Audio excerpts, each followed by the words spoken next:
नमिता और उसके mummy papa कचरा उठाने का काम करते हैं, जिस वजह से उनके घर में 2 वक्त के खाने के साथ लोगों की गालियाँ और ताने भी आते हैं। एक दिन नमिता कचरा उठा रही होती है कि तभी फोन में देखते हुए एक आंटी वहाँ नमिता से टकरा जाती है। छी छी, ए लड़की, तू देख कर नहीं चल सकती क्या?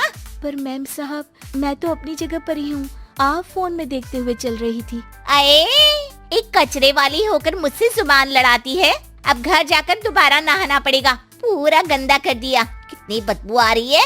ऐसा बोलते हुए आंटी वहाँ से चली जाती है और उनकी बातों से दुखी नमिता आंखों में आंसू लिए काम करती रहती है। इसी तरह दिन बीतते हैं और एक दोपहर नमिता अपनी मस्ती में गाना गुनगुनाते हुए कचरा इकट्ठा कर रही होती है कि तभी जिंदगी एक सफर है सुहाना, यहाँ कल क्या हो किसने जाना, जिंदगी। तभी उसकी टक्कर मोहन से हो जाती है। अरे देख कर काम करो। मुझे माफ कर दीजिए साहब, गलती से टक्कर हो गई, मैंने जानबूझकर कुछ नहीं किया। ऐसा कोई जानबूझकर भला करेगा भी क्यों, कुछ नहीं होता। सोचा नहीं था कि कभी कोई मेरे साथ इतने अच्छे से बात करेगा। अरे जो नहीं करता वो इंसान कहलाने के लायक नहीं, तुम्हें उनके बारे में सोचना तक नहीं चाहिए। मोहन वहाँ से चला जाता है और नमिता उसकी बात को सोचते हुए दोबारा काम पर लग जाती है। इसी तरह समय बीतता रहता है। एक सर्दियों की सुबह कचरा उठाते हुए नमिता ठंड की वजह से पास के घर की सीढ़ियों पर ओत लेकर बैठ जाती है। कुछ ही देर बाद उस घर की मालकिन वहाँ आ जाती है। हाय तौबा, मेरा सारा घर गंदा कर दिया। अरे मैं घर के सामने गंदगी नहीं होने देती और तू पूरी की पूरी गंदगी मेरे घर की सीढ़ियों पर ही आकर बैठ गई। मालकिन, ठंड बहुत है इसलिए कुछ देर बैठ गई, अभी चली जाती हूँ और सफाई भी कर दूंगी।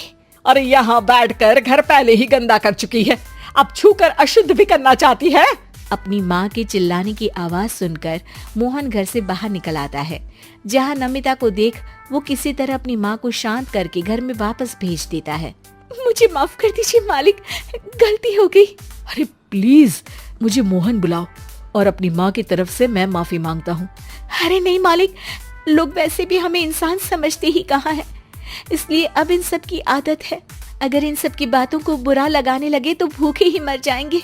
वैसे तुम्हें ठंड में इन पतले फटे कपड़ों की जगह मोटे और गर्म कपड़े पहनने चाहिए। मेरे पास इतनी चॉइस नहीं है, जो है बस यही है। और जब घर में मम्मी पापा भूखे बैठे हो तो क्या सर्दी और क्या गर्मी। चलती हूँ साहब।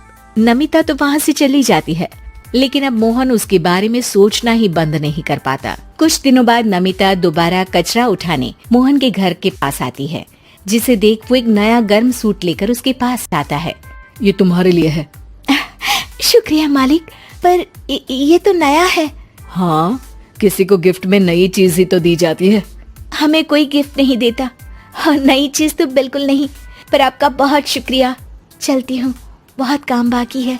एक बार फिर नमिता मोहन को अपनी सीधी बातों और साफ दिल से प्रभावित करके चली जाती है। अब मोहन उसकी बातों और सोच में खोया रहने लगता है। जितनी बार नमिता उसके घर के करीब आती है, वो किसी न किसी बहाने उससे मिलता रहता है।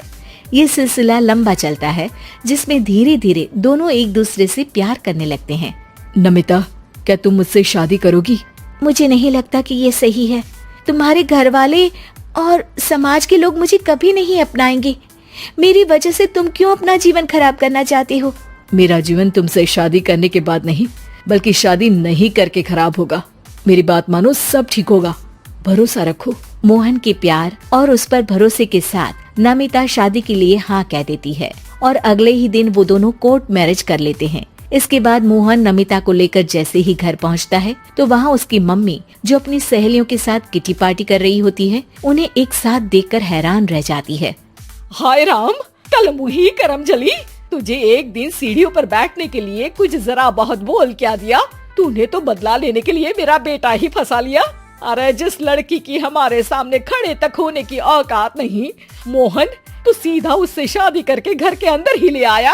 हाय हाय बहन, अब तुम समाज में क्या मुंह दिखाओगी? अरे मेरी बात मानो, अब बाहर निकलना ही बंद कर देना। आंटी जी, मेरी माँ का तो पता नहीं, पर आप आज बाहर निकलकर दोबारा इस घर में कदम मत रखना। अरे हम ऐसे कचरे वालों के घर में आकर अपनी इज्जत खराब करने का शौक भी नहीं रखते।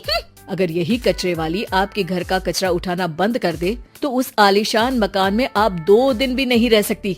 पता है क्यों? क्योंकि आप जितनी गंदगी फैलाते हैं ना, उसे ये साफ करती है, इसलिए आपका घर साफ रहता है और आप उस पर घमंड कर पाती है। इस हिसाब से तो आप और हम कचरे वाले हुए। ये नहीं, कुछ भी हो, बीमारी, ठंड या गर्मी, ये हमेशा अपनी फिक्र ना करते हुए आपको सेफ एंड क्लीन रखने के लिए सफाई करने आती है और आप इसे ही गंदा बोलती है। शर्म करो। मोहन की बात सुन के सबको अपने कहे पर शर्म आने लगती है, जिस पर वो नमिता से माफी मांगते हैं और मोहन की मम्मी भी उसे अपना लेती है।